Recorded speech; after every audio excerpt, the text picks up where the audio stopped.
Distilling at home for your own personal use is a pretty cool hobby. Unfortunately, there's a lot of people out there that don't legally get to participate at all. So today we're talking about legalizing distilling at home, and I'm going to go through 5 reasons that I think home distilling should be legal for everyone.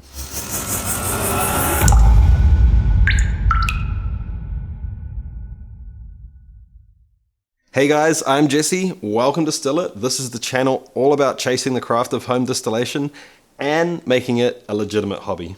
Just in case you're new here, I make videos all about distilling, so if that's what you're into, have a think about hitting the subscribe button down below. Come along for the ride. It'll be really cool to have you. Okay, so today we're talking about the legalization of the hobby, and I think it would be really cool if the rest of the world had the same freedoms that we do here in New Zealand. Before we get into this, I want to point out that I'm advocating for home distillation for your own personal use.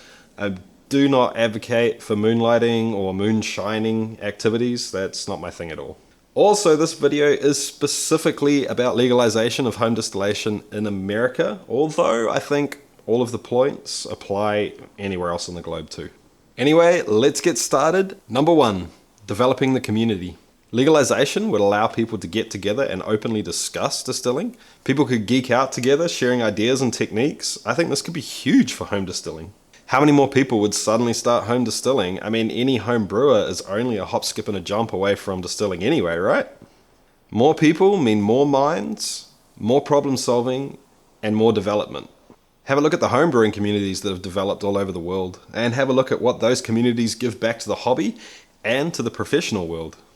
You know what? Actually, I think home brewing is going to be a pretty good parallel to most of this discussion. They've kind of gone along and done this before. Not only is it a similar hobby, but it also attracts a similar type of hobbyist. Number 2, safety. Like anything, I think this is kind of a case of safety first. Dude, this is point number 2, remember? Safety second? Anyway, I think it's fair to say that if you put in some solid research, some time, and some effort, that home distilling really is quite a safe hobby. I think it's also fair to say that with legalization and that improved community that we talked about before, the flow and sharing of really good information when it comes to safety would be transferred a whole lot faster. I think that joining a local distilling group would give new distillers, like me, a whole lot quicker induction to the world of safety when it comes to distilling. And being able to walk into the local home distilling store would do exactly the same thing.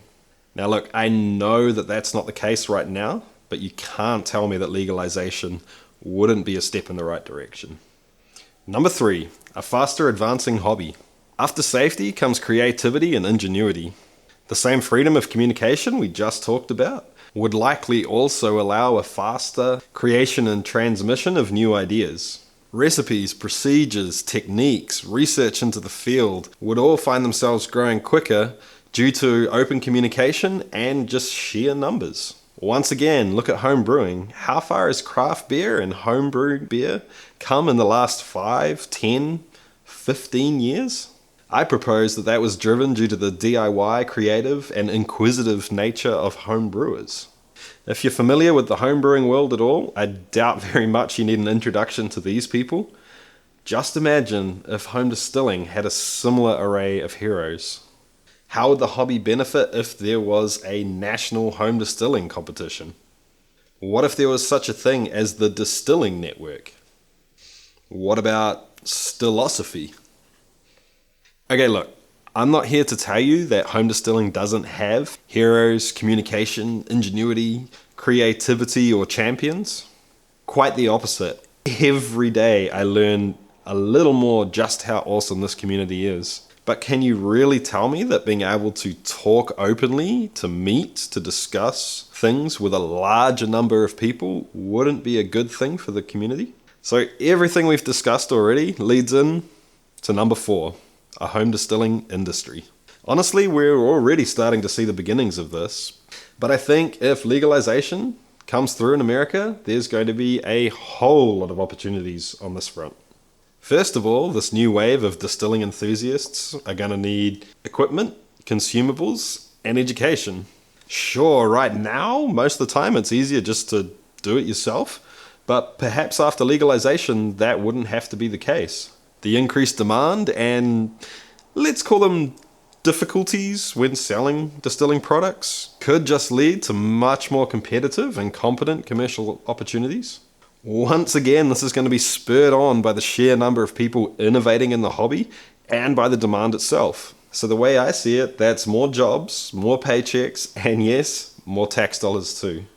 Number 5, the craft spirits industry. I think that legalizing home distillation could actually lead to more sales in the craft distilling world. The newly found army of home distillers would likely become advocates for quality and craft spirits, craft ambassadors even. Once again, just look what happened in the craft beer world. Homebrewers didn't stop buying beer. In fact, if anything, they bought more. They certainly spent more. Not only that, but homebrewers get excited over craft beer, and they talk other people into trying and buying it too. Okay, so now we have a higher demand for craft spirits, more and more people experimenting and able to develop skills at home, and an industry better able to deliver quality equipment. I wonder where I'm going with this. Craft distilleries littered all over the place like brew pubs? Dude, I could get used to that. And you know what? I feel like that's already starting to happen. But legalization could really give that a kick in the pants. So once again, more jobs, more paychecks, and probably most importantly for this point, more tax dollars. For those brave souls out there that have already gone out and started a craft distillery, first off, you're a badass and you're awesome. But more importantly, if you're already established or heading that way, you're kind of ahead of the curve and you could ride this wave. It's an opportunity, not a threat. Anyway, guys, those are my thoughts on what the legalization of home distilling could change. A developing community that leads to better safety, faster ingenuity and creativity, and economic benefits in the home distilling and craft distilling industries. So what can you do to help? Well, first, share this video. Even if you don't plan on home distilling yourself, if you're sympathetic to what I'm saying, share the video. It literally costs you nothing, but sharing it might just get this video to someone else that'll be inspired and really help make change. Second, go and familiarize yourself with the Home Distillers Association. There's a link down below as well. They're doing good things and kind of tackling this problem from a political point of view. I'm going to leave it to them to explain exactly what they're doing, because American politics are not my thing. But check the links out down below. So thanks for watching, guys. This is something that I'm kind of passionate about. So if you like the video, like. If you dislike the video, dislike it. If you agree with me, let me know. Or if you have something to add, drop it in the comments down below. Thanks a bunch for hanging out, guys. See ya.